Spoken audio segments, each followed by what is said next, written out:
This week on Stay in the Truck, we're going to preview Week 3 of college football. Grab you a cold beverage and let's go.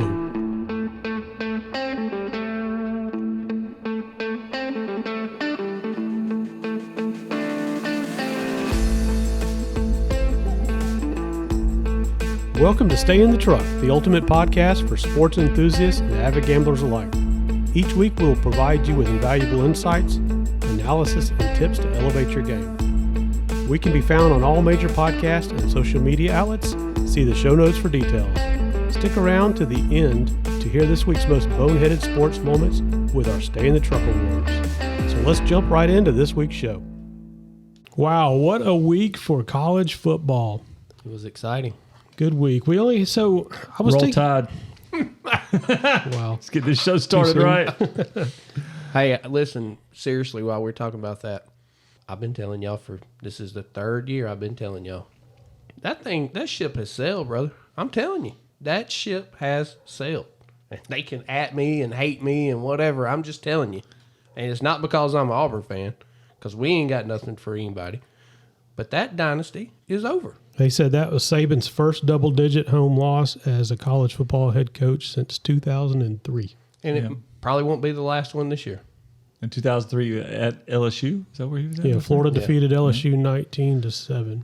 Well, I watched most of that game. What really stood out to me is how bad Jalen Milroe is. Oh, telegraphed Jalen, everything. Yeah, Jalen, yeah. But Milroe is terrible. He's a runner that tries to throw sometimes, but even just his throwing motion. Like if he were out in the front yard and I walked out there and he was throwing me a ball, yeah, and I said, "What position do you play?" And he said, "Quarterback."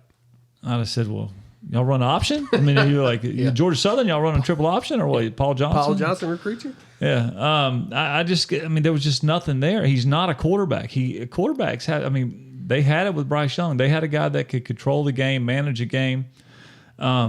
Milroe didn't look like he had the cerebral part of the game. He didn't look like he had the ability to pass part of the game. He just looked rough. And look, they led the game till the fourth quarter. But when have you seen a Nick Saban team give up 3 touchdowns? And they got outscored 21-0 in the fourth quarter. Well, that's what happens when you can't get first downs. That's right. Run. That's it. 14 for 27, 2 touchdowns, 2 interceptions. Only averaged 9.5 yards a pass. Yeah. So Alabama's line did not help Milroe because, he wanted to stay in the pocket. He wanted to do his check downs and all that stuff and go through his progressions, but he was running for his life. Well, I felt like he wanted to run. I felt like he would drop back and hold the ball and look for that first opportunity for one of those defensive linemen from Texas to make a move on a right or left shoulder.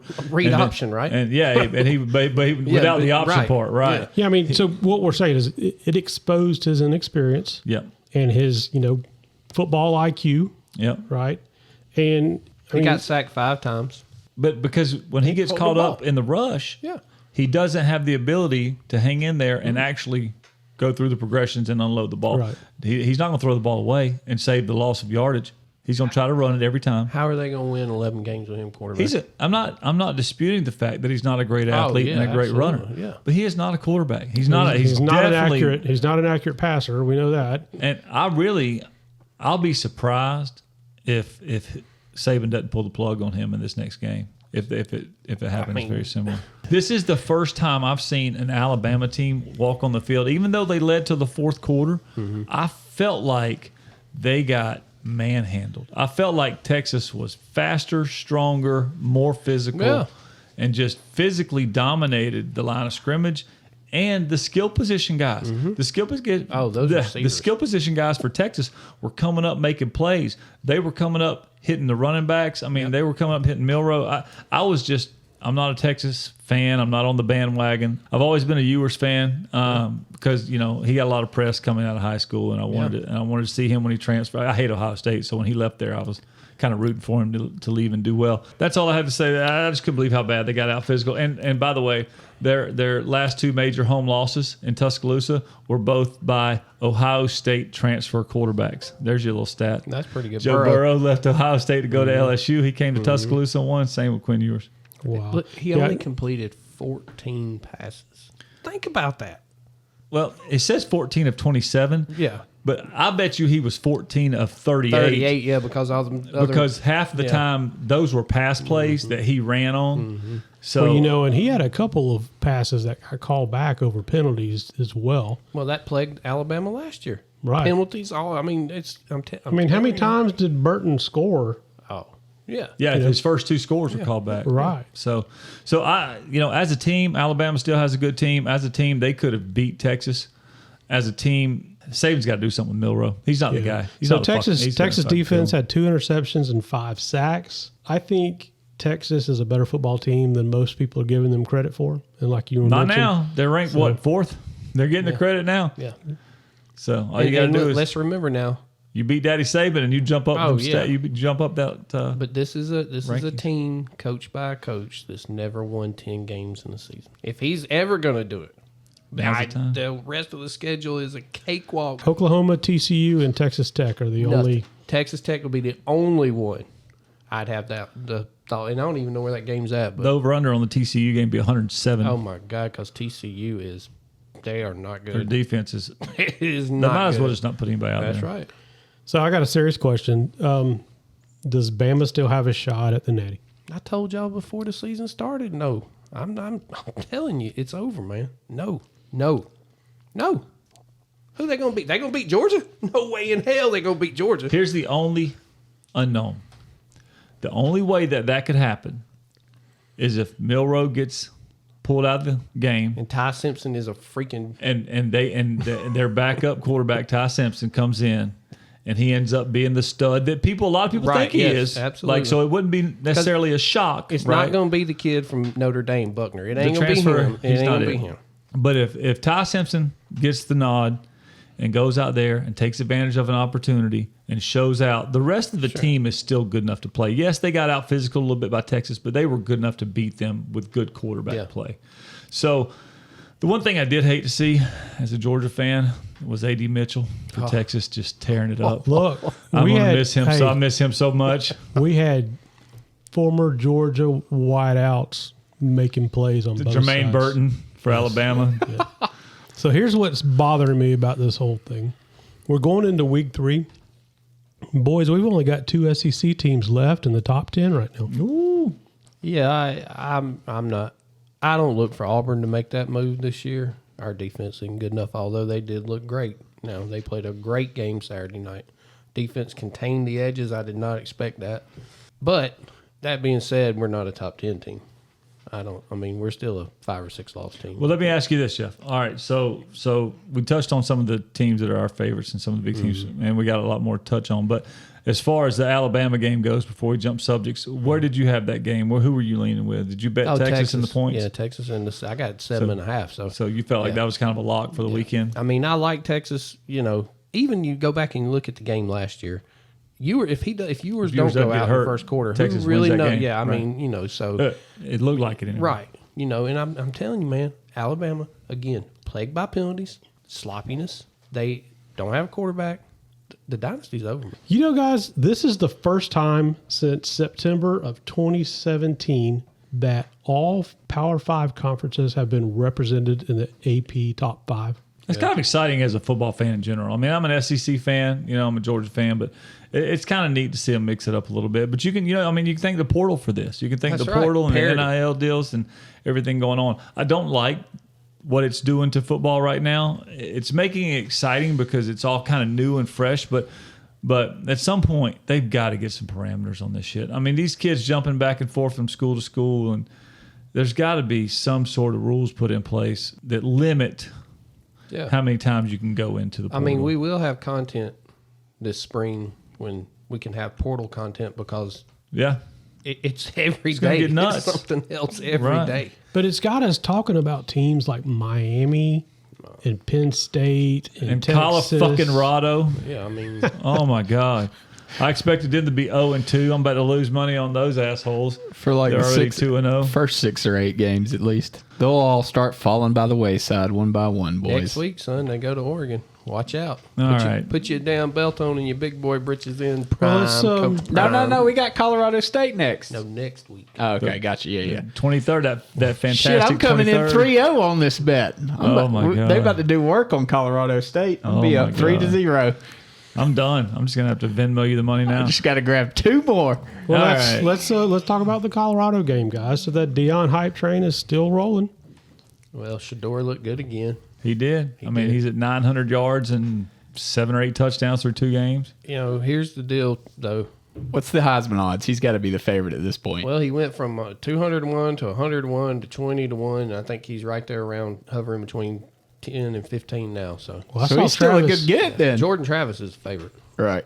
Well, him, Caleb Williams, but I mean, Right. Yeah. we don't think they're going to give it to him back to back. But anyway, Well, Right. I saw Travis Hunter was sneaking up in the talks. He is. as he'll well. get up there, Travis Hunter will get But- up there but- playing 100 plays a game. but he's going to have to score some touchdowns.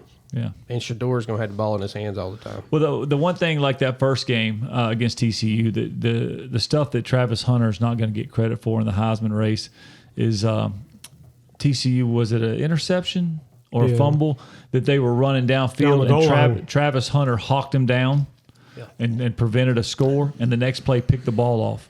You know, and I Right. mean, just those types of game-changing plays and efforts, they're not going to be documented on your stat sheet when you're pulling up stats. Well, this, the Nebraska quarterback, Jeff Sims, did not help this game by turning the ball over 3 times. Oh, he was terrible. So, and then Well- their defense just crumbled in the second half.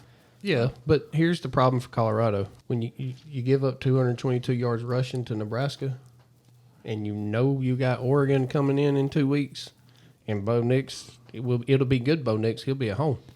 Yeah, good Bo Nix, bad Bo Nix. Bad Bo Nix, yeah. Which Almost lost it. He damn sure did. He almost lost it at Texas Tech. Yeah, but so that's going to be Deion's going to have. They're going to have now. Look, the defense is playing better than anybody thought it would. Offensive line's playing better than anybody thought they would. But there comes a time when all things will equal out here.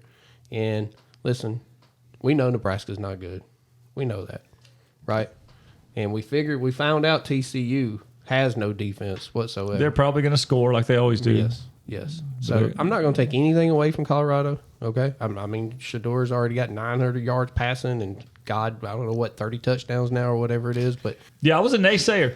I'm not a naysayer anymore. Yeah. I'm not an optimist for him Right. just yet. right, me neither. But I'm not a naysayer. I'm on the holy shit. What's going to happen with these guys train? Well, they said in the offseason he's been working with Tom Brady. So maybe there's something to Deion having all his connections. So here's a good stat for you, though. Jeff Sims now is 7-18 as a starting quarterback with 39 touchdowns, but he's had 37 turnovers. You think Tim Strain and 50-50. Gary and all the Tech boys, you think they miss him? No, Not at all. Georgia Tech's looking pretty good right now. I know it. They don't miss him at all. Nebraska is what it is, man. Nebraska's 0-2. They'll be lucky to get to 5 or 6 wins, and I thought they had something the way they played Minnesota, but maybe Minnesota's just going to struggle this year. they're There's no gonna offense. they're gonna do Minnesota things. They're gonna win games 13-10 or 20-17 or whatever, and that's gonna be the type of ball game you get out of them.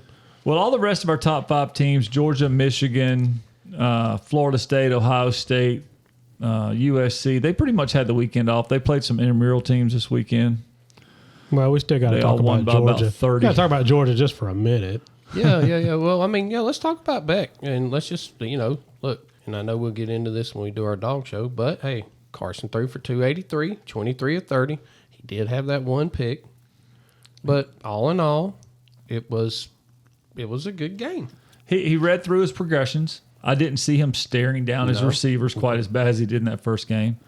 So maybe he just got to get comfortable. Maybe, hopefully that's what he needed. He threw downfield. Yep, They had he some did. downfield throws that were on the money. So I liked what I saw from Carson this week a lot. I do know that against these smaller teams, and it's not just Bobo, because in years past, if you think back, we did the same thing. We did the same thing coming out of this. We played a vanilla offense, not a lot of thrills, and people would be like, "Oh, the offense didn't look great. They didn't look great." Well, we didn't pull out the whole bag of tricks against Ball State. Ball State.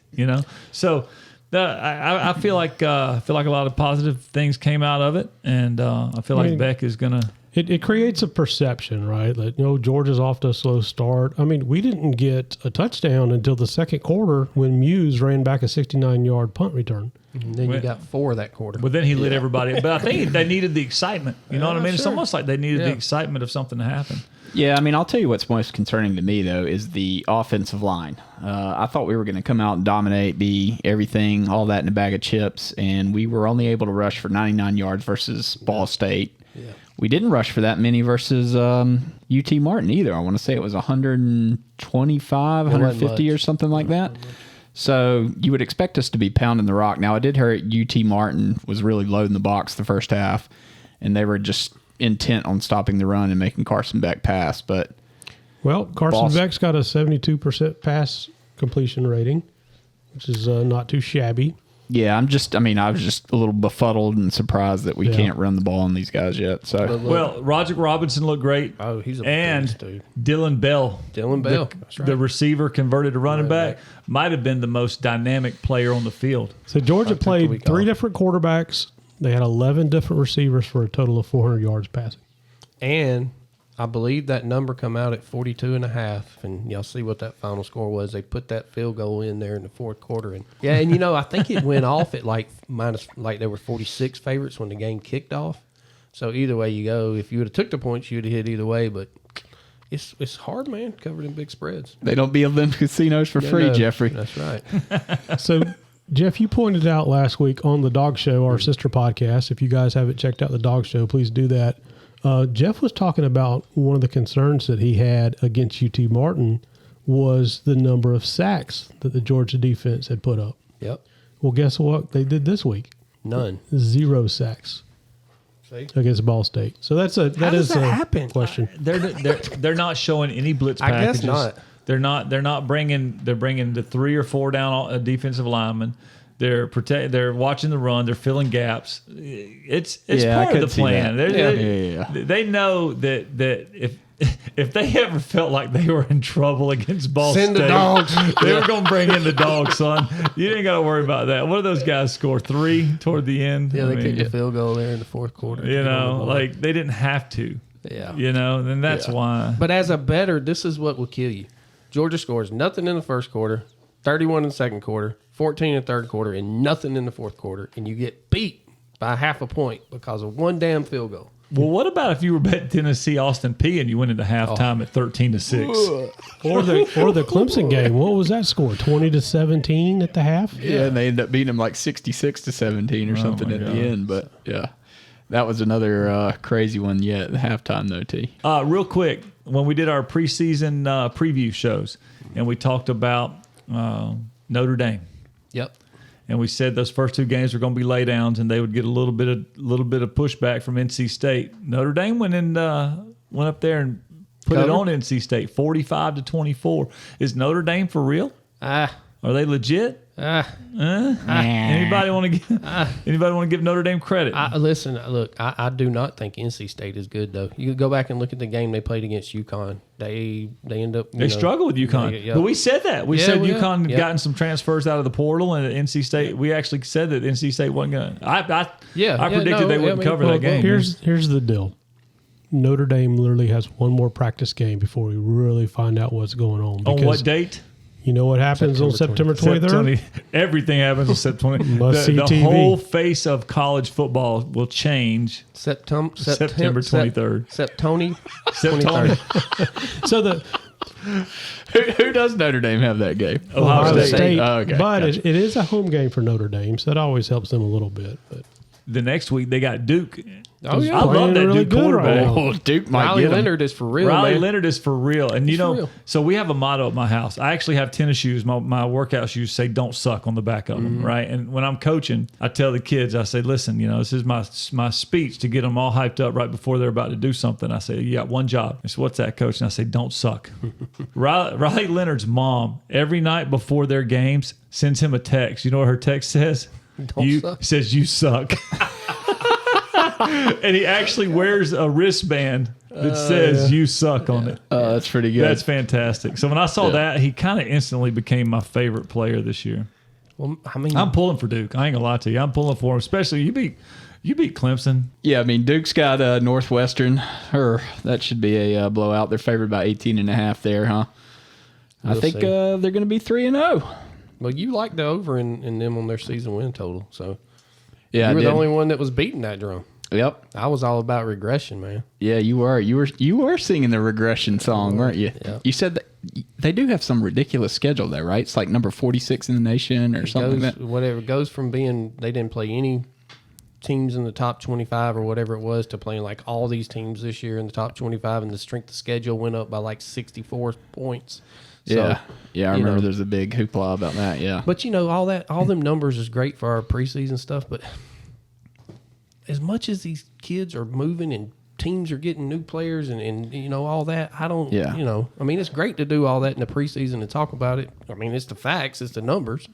But they don't always bear themselves out like they should either. So. Oh, yeah, 100%. Every one of those preview pods we did, it was like 5-6 players coming in, transfer from here, transfer from there. You got no clue what this kid is going to do because he was playing at some JUCO college or some school you'd never heard of, and he was great there, and you're like, is it really going to transition? But, yeah, you just never know. And a lot of times it does, and a lot of times it doesn't. But apparently Duke's got cooking whatever they brought in. Yeah, I like it. So we had Utah squeezed by Baylor. Still waiting on Cam Rising to come back. They said he could probably play against Webster State this week. Who knows what'll happen? They got UCLA the week after. On what date? September 23rd. September 23rd. Must see TV. So we'll find out. So the thing about the Utah schedule, they get Weber State this week, and then after that, every game's a conference game. And then they're off and running. Yep. So they want to have Cam ready for that for sure, but. There's no doubt about it. Their offensive line and defensive line are for real. They're legit. I don't know what to do about that conference out there, man. With Oregon, Utah, USC. I mean, Washington is playing super good this year. Washington State upsets Wisconsin 2 years in a row. They beat them last year in Camp Randall, and then Wisconsin went out there and got it this past weekend. So, yeah. Cam Ward, man. Cam Ward he come in last year from Incarnate Word. And the kid has lit it up, man. Mm. What does incarnate word even mean? Does anybody know? No, they're pretty good. I know they're in Texas. I stand by my word. So let me ask y'all this, all right? I know it's early. There's a lot of football to be played. Yep. Right now, if you're just looking at the surface, who are the two best conferences in college football?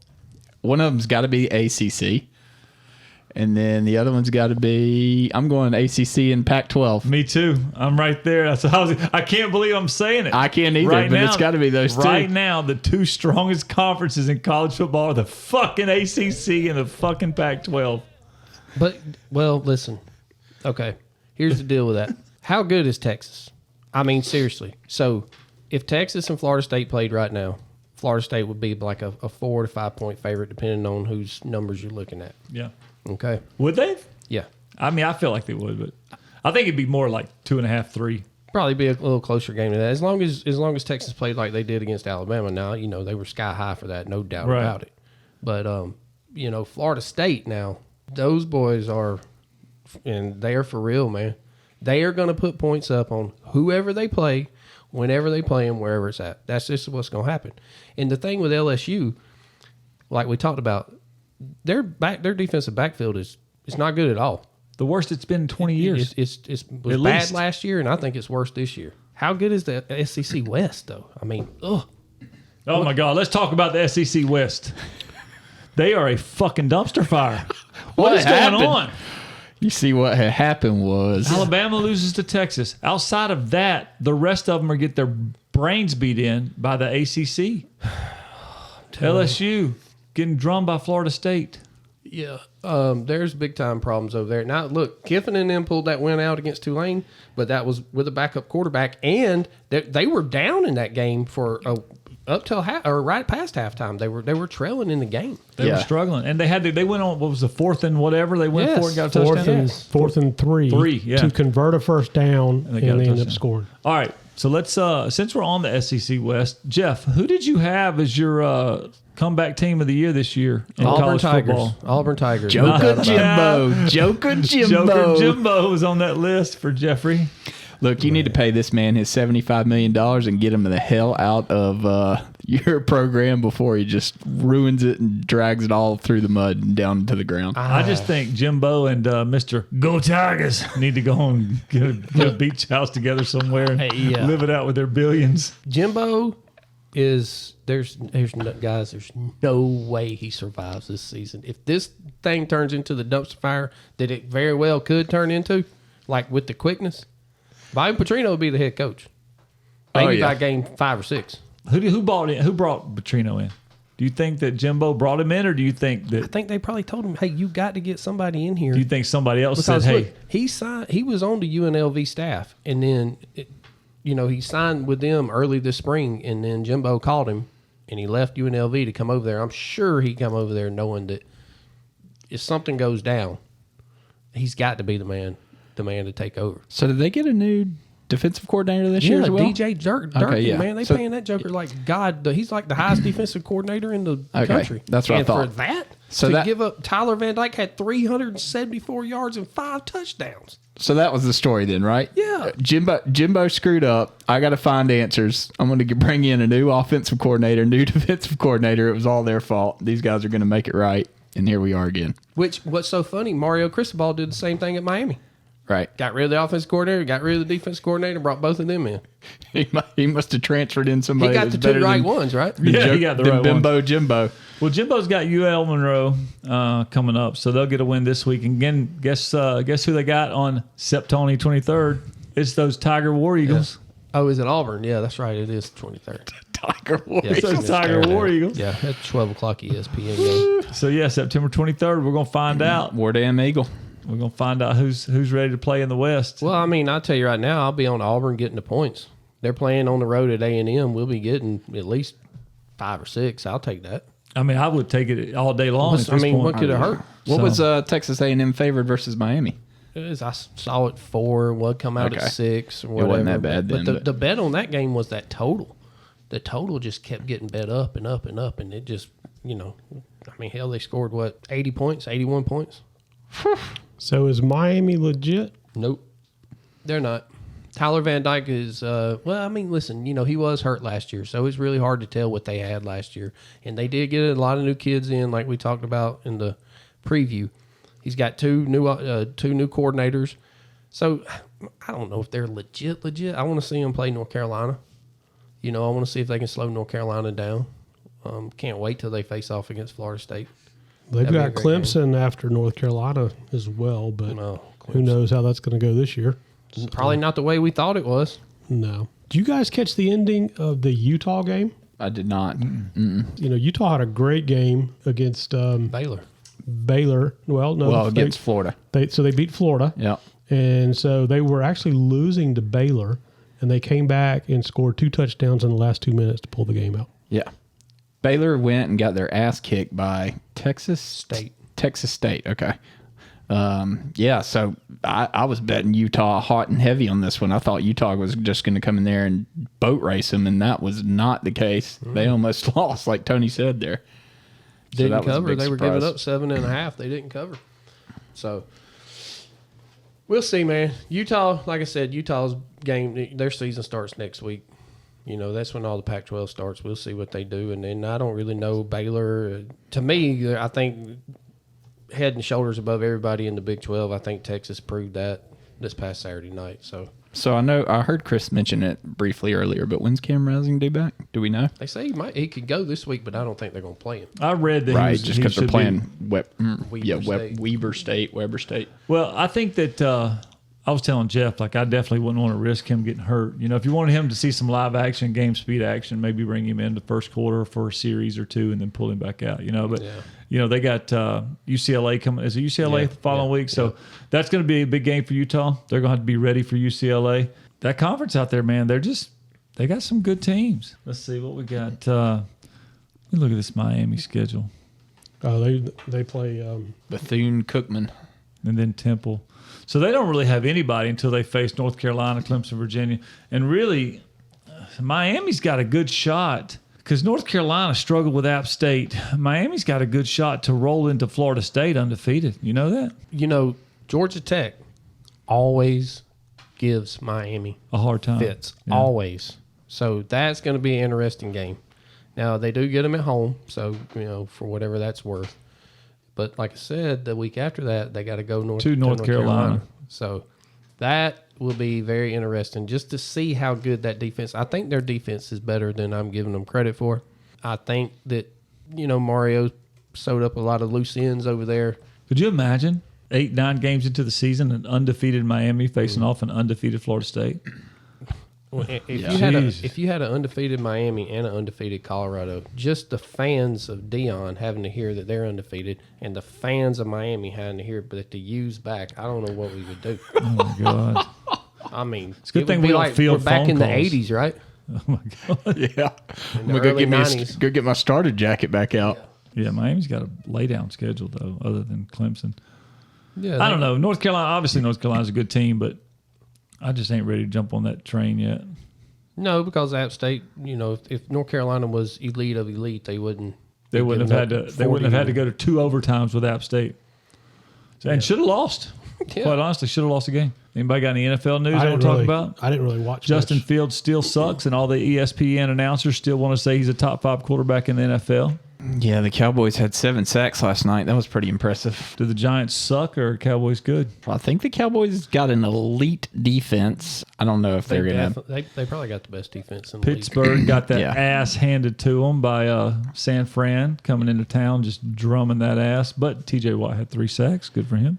Yeah, the Lions are back. That was kind of a surprising win over the Chiefs for me. I mean, I knew the Lions were good, and I thought they had a chance to win, but I still saw the Chiefs coming out on top, but that didn't happen. I wasn't surprised at all, man. After the Lions finished 8-0 last year and were on a roll and then didn't do anything but improve in the offseason with the had a great draft. Shoot, I wasn't surprised at all. I mean, I'm with Travis Kelce being out. Now, if Travis Kelce was healthy, I would have been like, it might be a little tougher game, and it might have been a different outcome. Or if Kadarius Toney catches 3 of his 4 drops, or 2 of his 4 drops. Let me read y'all this quarterback's line stat from Sunday's game, and y'all see if y'all can tell me who he is. All right. He was 14 for 31, 82 yards, averaged 2.6 passing yards per pass. He was I know exactly who it is. Sacked twice for 15 yards, had a QBR of 20.4. First game after getting that bag, Joey Burrow. Joey B looked like. Yeah, that was the surprise game of the week. Holy smokes. So I had stacked my fantasy football team over that Cincinnati game and just got destroyed. I think I finished last out of 20 in our league. Yeah, you did. I saw you were in last. That's what you did? Yep. What'd you do? Take T. Higgins No, or I stacked it. Jamar? The it whole was stacked kit and caboodle. And All right. it cost me. One quick note. Hold on. We gotta talk about the Falcons game, the Dirty Birds. So I actually ended up going to the game. You did? The Falcons look good. They can run the ball. They've got a good offensive line. They got some defense. I actually saw where the Bates guy from Cincinnati was only the 12th player in NFL history to create 3 turnovers in one game. So he had 2 interceptions and he created a forced fumble. If you watched those interceptions back to back, you would think it was the same play. Oh yeah, he was just jumping camped around. out. He was camped out in center field. And Bryce Young, man, quarterback. Bryce Young was going through his progressions, and he was looking left, looking right, and it never looked down the middle. Yeah, boom, done. So I'm not convinced that Frank Reich's a great head coach anyway. I think he's garbage. He got his come to do when he was the offensive coordinator with the Eagles, and they beat the Patriots in the Super Bowl. Yeah. Of course, he was, the quarterback for the Bills way back in the day, but he got run out of Indianapolis, and now he's over here at Charlotte, and old boy that owns the Panthers, he ain't gonna put up with that now. Yeah. That ain't gonna happen. Speaking of the Colts, your boy Richardson, definitely a running back. Playing he actually quarterback. looked all right though. It wasn't too he had terrible. He ran the ball great. He had a great fantasy week, that's for sure. Yeah, well, Ritter didn't look great at either with the Falcons. That's my biggest concern with the Falcons. We're in trouble with. Well, they tried 6 swing passes in a row to start the game. Yeah, I think we need to put Heineke in at this point. He was 3 for 3 with negative 6 yards. How come Patterson didn't play? Well, He's hurt. The first play of the game. I'm not sure. Yeah, I didn't hear exactly. He was dealing with some illness. The hype on Robinson is true, right? I mean, he's a true beast, but How about Algiers? Oh, He yeah. looked good. Algiers was Yeah, unbelievable. Algiers a bruiser.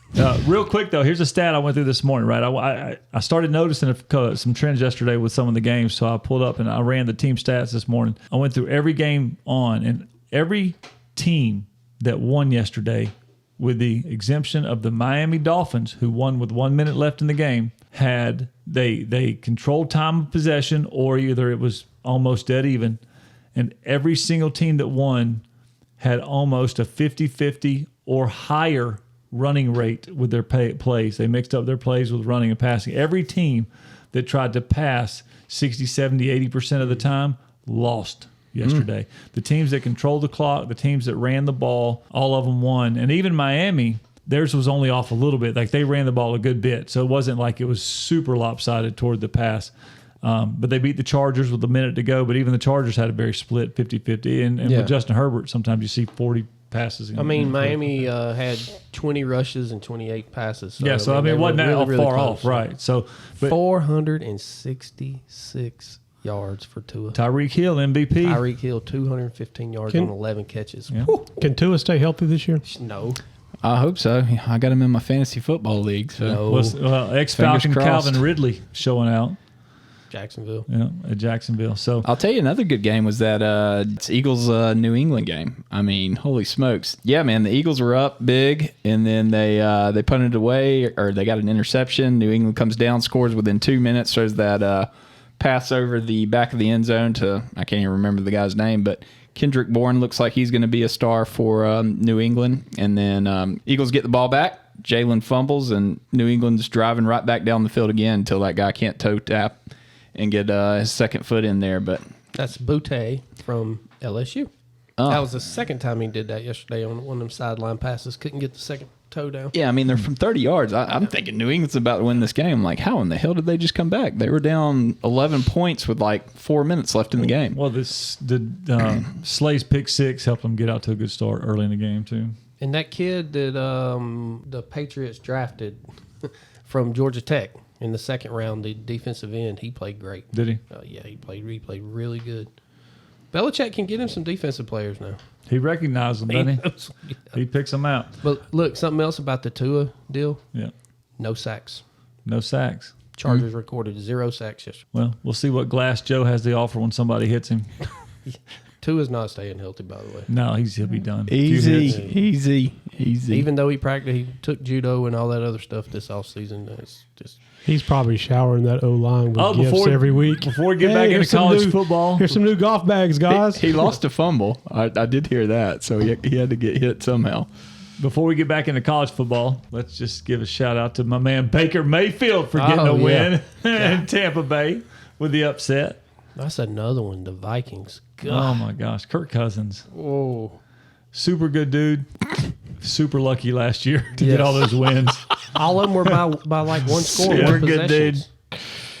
Yeah. All right. Let's get back on the college train. I would like to do something. I would like to know, after the first 2 weeks of the season, what you guys think from your initial first 4 picks into the final 4 of the college football season to what you have now. All right, I think I can't remember exactly. I want to say that I took Clemson, which, that's not looking good. I want to say that I took LSU, which that ain't looking good. And then I think I had Georgia and Michigan. Now, I'm still okay on those. I still think Michigan beats Ohio State and gets in. I think Georgia, I don't know if Georgia gets there or not. I'm going to say Georgia gets in because I'm a Georgia fan. And until they lose, then I think we're the best team in the nation. So I got Georgia, I got Michigan. I don't see Clemson or LSU making it, though. I'm going to sub Texas in as one of those, and I guess USC. Hell, now. I think I like Utah out there. But I know one thing, Texas A&M not going to do it. So you can light that one on fire. I think I had Michigan, Georgia, A&M, and did I have Texas? You did come with A&M. I did come Did you write them down? I don't have them now. I don't have my sheet Because with I me. didn't look them up. I had written them down, but I didn't bring it with me. Yeah, I can't. Yeah, I know what I had, so. Yeah, mine's not good. Oh, no, I had Clemson, Michigan, Georgia, and That's right. A&M. I know I had Georgia and Alabama and probably Clemson. Or South Carolina. not to make the Oh. playoffs. Yeah, Chris had Florida in his. No. No. Hey, listen, me and Tony, I picked Florida to have a comeback year, and they still could. And Tony picked South Carolina to have a comeback year. That train has fucking... I did not Rode know off their into the O-line was sunset. a dumpster fire. Jeff picked A&M to have a comeback year. And on top of his comeback year, he picked them to make it to the Final Four. So he went way out on a limb for his comeback team. All right. So I had Georgia, Michigan, Clemson, and USC. Mm-hmm. We know Clemson's out. Yeah. USDC still has a chance, but I watched them play, and I am not on that train anymore. They're not going to beat Utah. I don't think so They either. might not beat Oregon or Washington. I don't think so either. So I've changed. I'm staying with Georgia, Michigan. Yeah. I don't think that anybody else is going to. I don't see. Those are two teams that have showed Well, nothing. we've seen Alabama and LSU both go down. Like those were the only teams that we thought could have kept Georgia out. Yeah. So now I'm staying with Georgia, Michigan, and now I'm riding Utah and Florida State. I'm on the Florida State bandwagon. I'm on it this year. I think Jordan Travis is legit. So You were hating on Florida State. Not anymore. Because I watched them play. You were dogging Hey, that was Florida all State. preseason, baby. I said Yeah, it preseason. was. I said I don't think they're it. I think it's all hype. And then they played and beat the hell out of LSU. And I said I'm a believer. Michigan ain't been, they don't have to show. And Harbaugh still got, 2 games left before he comes back? It's self-imposed. Yeah, they're fine. But Ohio State now, that's some serious questions about that defense over there. When they get to have to play Penn State with Well, Drew I think there's Aller questions and them. about both sides of the ball. Yeah, for sure. They couldn't put up a bunch of points against Indiana either. Yeah, so So, all right, Jeff, you're the big better of the group. Let's talk about any. Give me some good takes, bad takes on your games you played last week, and what you got on the forefront this week. Well, I suffered 2 horrendous, terrible. Terrible. Listen, I had that Texas Tech +7 against Oregon. 28 seconds left. I'm winning the game. They're up. Texas Tech's winning the ball game. 28 seconds left. He throws a pick 6, and Oregon wins by 8. I didn't see that game. Oh, my goodness. And listen, look, thank God I didn't have the under. The total was 66.5 in the game. So when he threw that pick 6, not only did it blow the cover for the underdog, it pushed it to the over. Oh boy. 28 seconds left. So that was a terrible beat. So I lost that one. And then on my blowout of the week, I had Washington -34.5 over Tulsa. It was 43-3 till about middle ways of the fourth quarter, and they let Tulsa go in there and score a touchdown. And ended up beating them 43-10. What's your prediction record right now for those first 2 weeks? Not good. I am 8-12 on the year. 8-12 on the year. So we gotta get that turned around. I started off good last week. I did have Notre Dame -7. That hit. Ole Miss -7. That one hit. Probably shouldn't have. Then I had the UTSA -12.5. They didn't cover that. I had SMU and Oklahoma. I had SMU +16.5. They got beat 28-11. Half a point on that one. So, that's how it goes. Close, man, close, but close don't pay the rent. Yeah, for my week 2 picks, I had the Alabama game, Texas cover, and I got destroyed in that one. I was really close on the UCF Boise State game. I thought UCF was going to cover that one. They ended up winning the game, but did not cover. And then my last game was a win. I had the MTSU Missouri game. Missouri won, but they did not cover. It was only 23-19. They were a 21-point favorite in that game. So my record so far for the first 2 weeks is horrendous. I'm going a big 1-6 right now. So Don't take your betting advice from Tony. if I throw any projections out there, guys, do not listen to me. All right, go ahead, Christopher. What did you have last week? I only had a few that I'd picked. I picked Nebraska on the points. We know that shit went. Man, I was trying to be a naysayer against Colorado. I wanted to hang in there with my initial instincts, but they sucked. I had App State covered. I knew they were going to give North Carolina a run, and hell, they almost beat them. All right, so let's talk about this week 3 coming up. All right, I'll go first. My locks, and I use that term very loosely, Get your pencil and your paper out, boys and girls. Or pull your app up, whatever y'all do. You're going to take South Carolina and the 27.5. over my Georgia Bulldogs. No, Spencer Rattler. They haven't covered either game this year. And How many points is South Carolina going to score? 10. Yeah, 10, 14, 10 to 15, somewhere in that range. Y'all don't think Georgia can put 40 on there? Well, we're only putting 40 didn't versus say Ball. that. We're only putting 40 on Ball State, and we're only putting Ball 40 on State's UT defense Martin. might be better than South Carolina. That's the only thing I'm blaming this on. You said y'all. I didn't say to take South Carolina the points. I'm coming from this angle for these reasons. All right, we only put 40 points on Ball State. We only put 40 points on UT Martin. So I don't see us putting some odd points on South Carolina. Maybe we do. And we haven't covered either one of those games. I think this is going to be a little tighter than 27.5. I mean, I think we win handily, but I'm thinking more in the low 20s, 21, 22, somewhere in that region. So that's going to be one of my locks. And then the other one I'm going with here is I'm going to take the Tennessee Volunteers. Shout out to my boy David Fisher and Eric Miracle at work. Over the Florida Gators. They only got to beat them by one score, a touchdown. Tennessee is favored by 6.5, but Florida has looked terrible this year. Well, they looked terrible the first game versus Utah. They actually looked pretty good last week. They blew somebody out. I can't even remember. McNeese State. They beat them pretty handily. But or Florida jumping up versus Tennessee, a little bit more legit team. Even though the game is at home at Florida, I just see Tennessee rolling in and doing work. So I'm going to pick Tennessee and give the 6.5 to take them over Florida.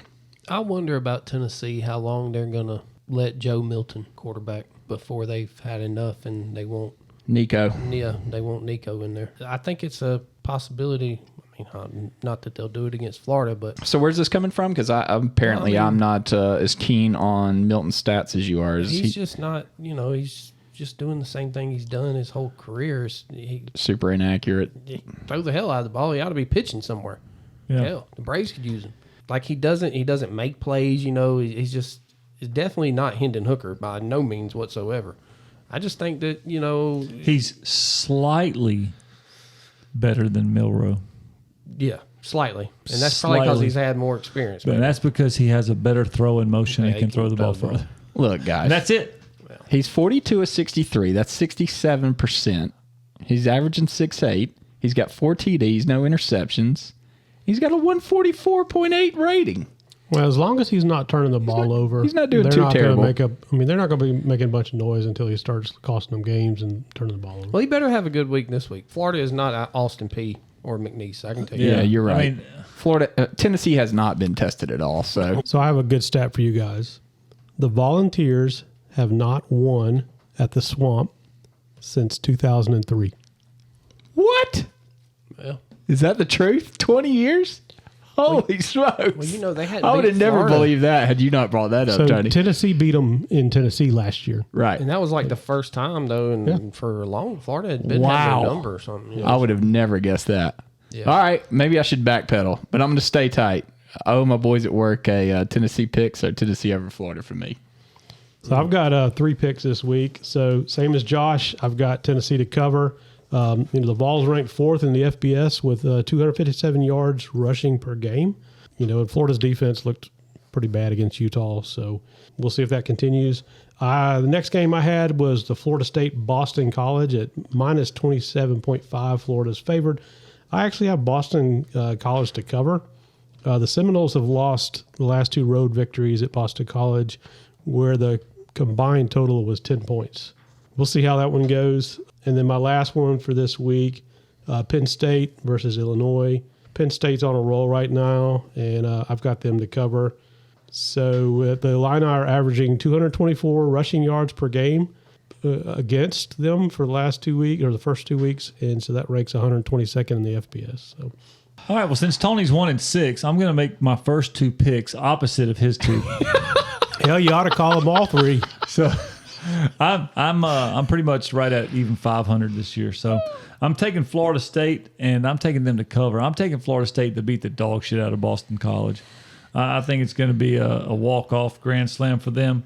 This turnaround is like the yin and yang it was forming right in front of my face here. Oh, yeah. I got also got Georgia Tech in the points. I'm taking Georgia Tech in the points. I like that. I don't think Ole Miss covers by 20. You think they bring out the triple option again? No. But I think that they hang in there. I think they play a close game. I think they lose by 13, 14, 17 maybe. I agree with you. I thought Ole Miss was all that in a bag of chips until last week. So no, I'm not on that. I'm not on that bandwagon with them. I mean, I think they're a good team and they'll win the game. But I wish that I had a little more knowledge of Duke and Northwestern because I want to play that game, but I'm going to stay off of it. The other game that I really like is I think that Washington is going to walk off on Michigan State, and Michigan State's getting 16. But I think they'll be lucky to stay within 20. So I'm going Washington State to cover. Michael Penix has thrown for 400 or more yards in 4 of his past 6 games. Oh, he's playing well, and their offense is in rhythm, and their coaches are in rhythm. So I think that. So I got Florida State to cover. I got Washington to cover. I'm taking Georgia Tech in the points, and the other opposite of UT I'm going is I'm going to take Florida. Oh boy. And I'm going to take those 6.5 points against Tennessee at home.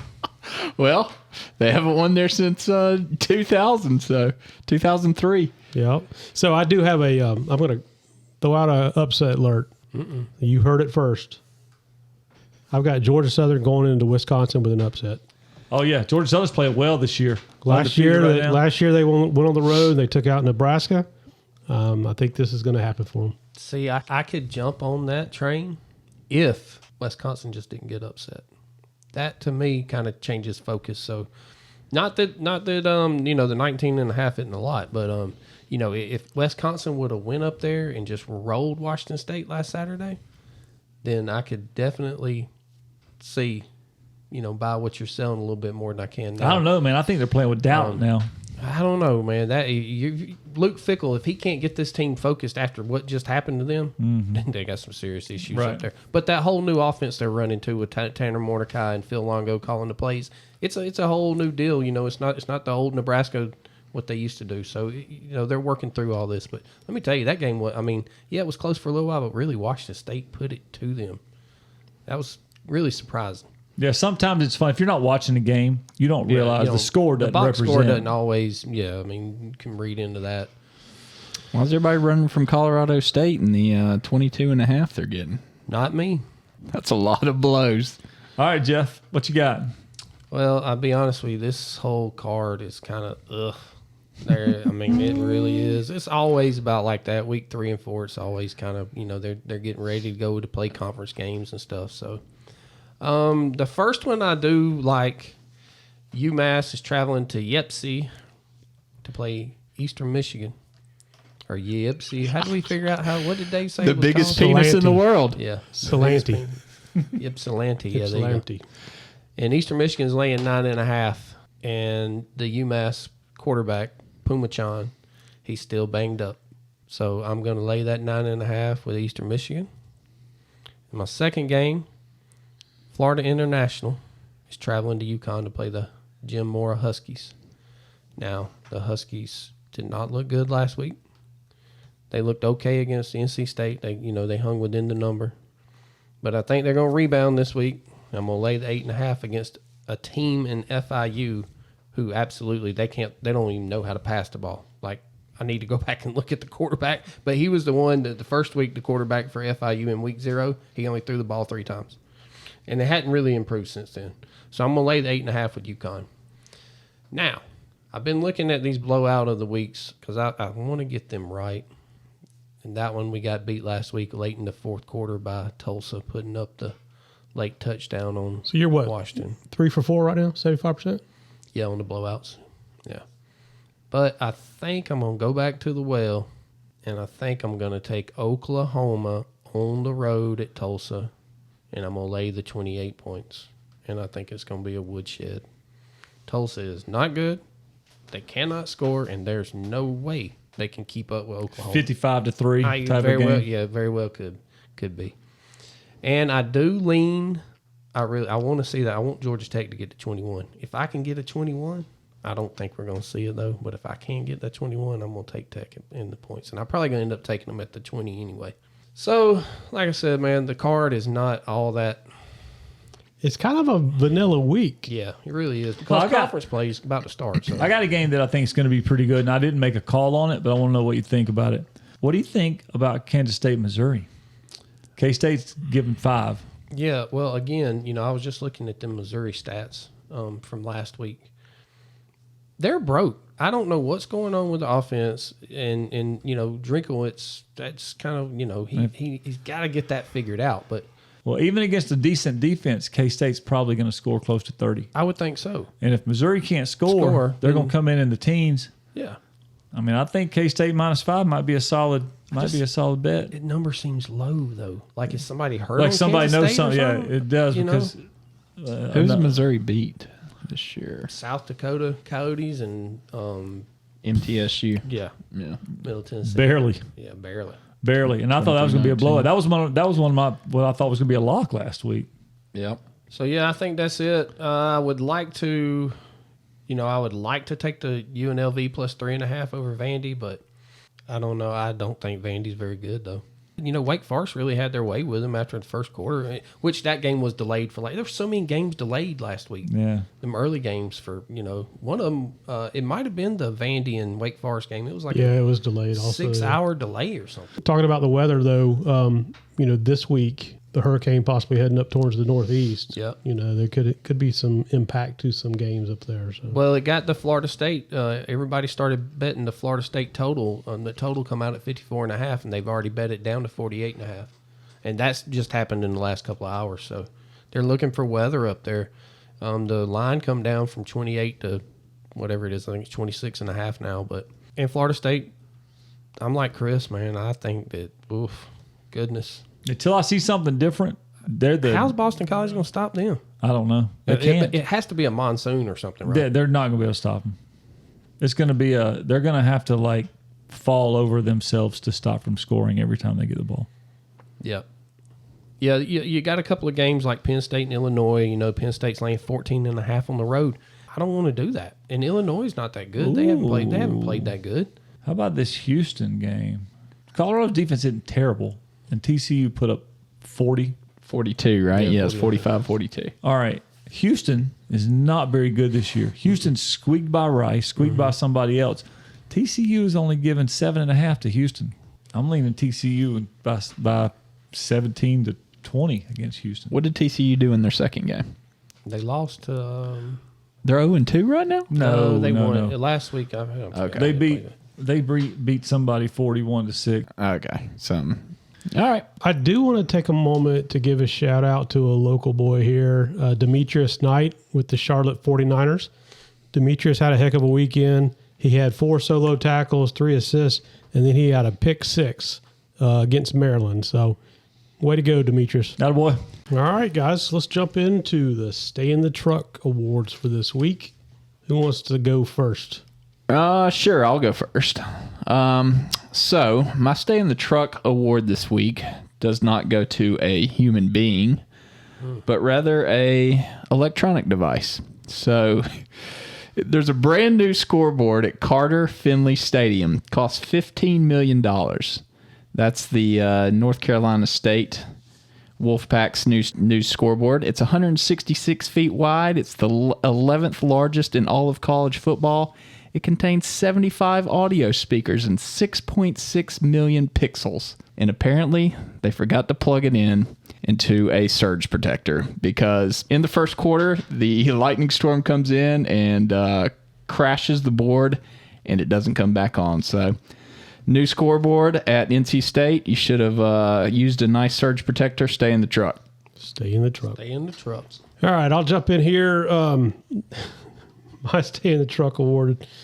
This one goes out to Andrew Catalan.